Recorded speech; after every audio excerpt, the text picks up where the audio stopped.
बिस्मिल्लाहिर्रहमानिर्रहीम अस्सलाम वालेकुम नाज़रीन, मैं हूं आपका मेज़बान दानिश अंसारी और आप देख रहे हैं मेरा YouTube channel Danish Ansari official. नाज़रीन, आज हम बात करेंगे मलिक महबूब साहब से। आप सबके फेवरेट हैं, मशहूर एस्ट्रोलॉजर हैं। अस्सलाम वालेकुम मलिक साहब, कैसे हैं आप?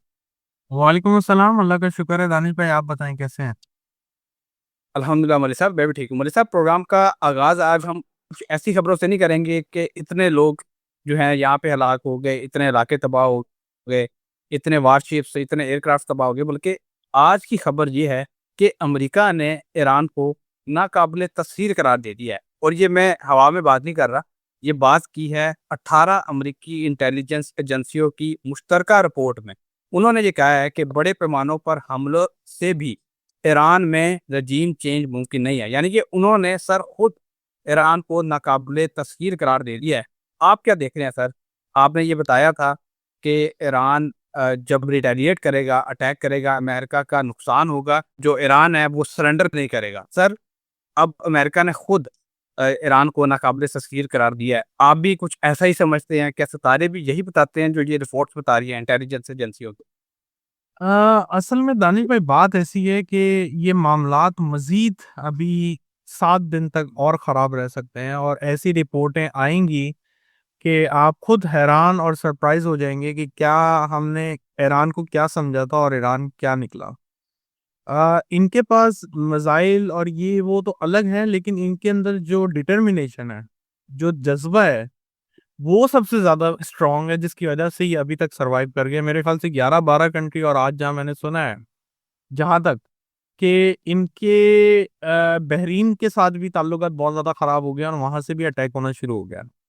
तो ये जो कल और परसों का दिन है, ये बड़ा इम्पोर्टेंट होने वाला है।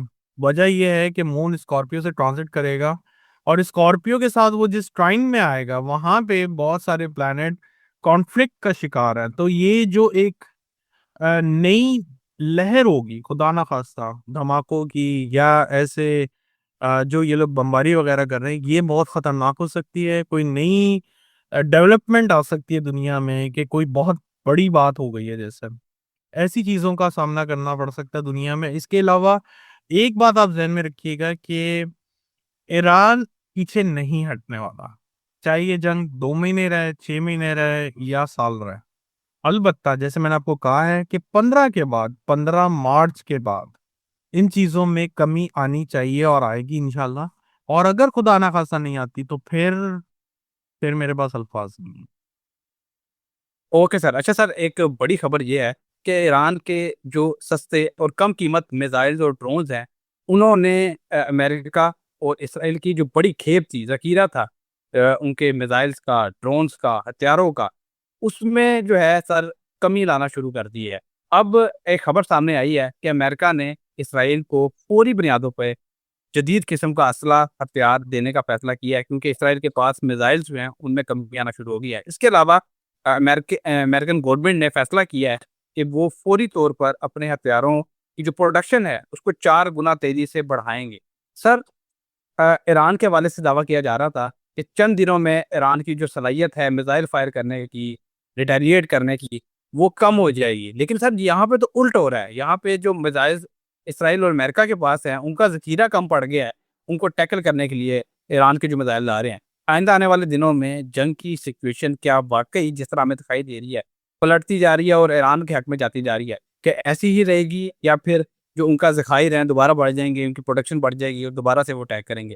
क्या दिखाई दे रही है सिचुएशन आप? देखिए, सिचुएशन खराब है, मैं आपको बार-बार यही बता रहा हूँ। जो अगले 7 दिन हैं, उसमें आपको बहुत हाई लेवल के और कह सकते हैं कि न्यू टेक्नोलॉजी के जो मिसाइल हैं, असला है, वो सब आपके सामने आएगा। और जहाँ तक ये लोग कह रहे हैं ज़मीन पे फ़ौज उतारने का, उसके चांसेस अभी कम है, वो मुझे नहीं लगता है। ये लोग अटैक करेंगे और अटैक मिसाइलों से ही होते हुए नज़र आ रहे हैं। अभी मुझे कुछ ख़ास नज़र नहीं आता कि खुदा ना ख़ास्ता बहुत बड़ा कोई ऐसी कार्रवाई हो जाए जो हम सोची ना हो। तो इसमें तो अभी टाइम भी लगेगा और इसमें ऐसा भी लगता है कि कुछ टाइम के लिए, अगले 3-4 दिनों के लिए ईरान फिर थोड़ा वीक होता हुआ नज़र आएगा। लेकिन मैं आपको फिर बता रहा हूँ, ईरान वीक नज़र ज़रूर आएगा, ईरान वीक हुआ नहीं है। Okay sir. अच्छा सर, कुछ रिपोर्ट सामने आई हैं, दफ़ाई तज्ज़ियाकार ने ये कहा है कि पूरी जो क़यादत थी, टॉप लीडरशिप ईरानी फ़ौज की भी और ईरानी पासदार इंकलाब की भी और ईरानी हुकूमत की भी। उनको उन्होंने एलिमिनेट कर दिया है, सिर्फ़ सदर और वज़ीर दिफ़ा और वज़ीर ख़ारजा और जो स्पोक्स पर्सन है, ये लोग रह गए हैं।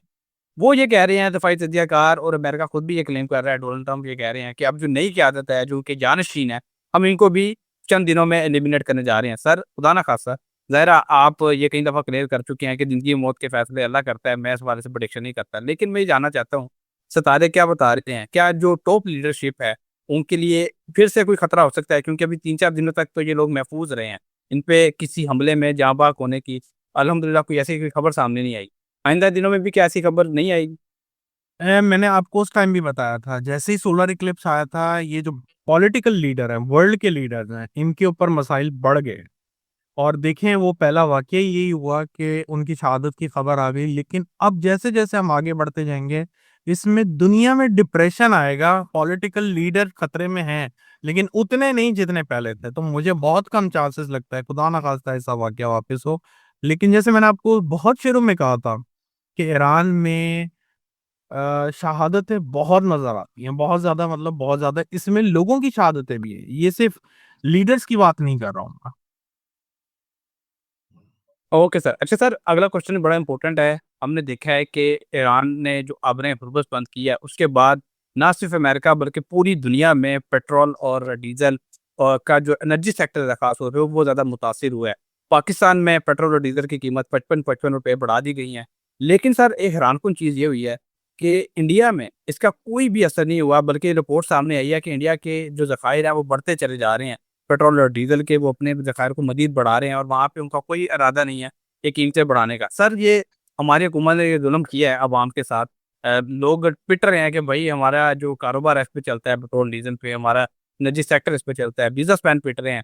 लोग जो बाइक्स चलाते हैं, गाड़ियाँ चलाते हैं, वो लोग एहतजाज कर रहे हैं कि ये क्या किया है। अभी तो वहाँ पे हमारा जो ऑयल टैंकर है अभी आना है, अभी उसको रोका नहीं गया और आपने पहले ही कीमतें बढ़ा दी हैं। सर ये हुकूमत क्या हुकूमत के लिए ये जो फैसला जो है पेट्रोल की कीमत बढ़ाने का, क्या ये ताबूत में आखिरी कील हो सकता है? क्योंकि कई लोग कह रहे हैं कि ये इन्होंने बड़ा गलत फैसला कर दिया। ये ताबूत में आखिरी कील हो भी और ना भी, इसमें कोई बड़ी बात नहीं है। मैंने हुकूमत के लिए ऑलरेडी आपको टाइमलाइन दी हुई है कि जो जून से लेके टाइम है वो हुकूमत का बहुत ज़्यादा खतरनाक है।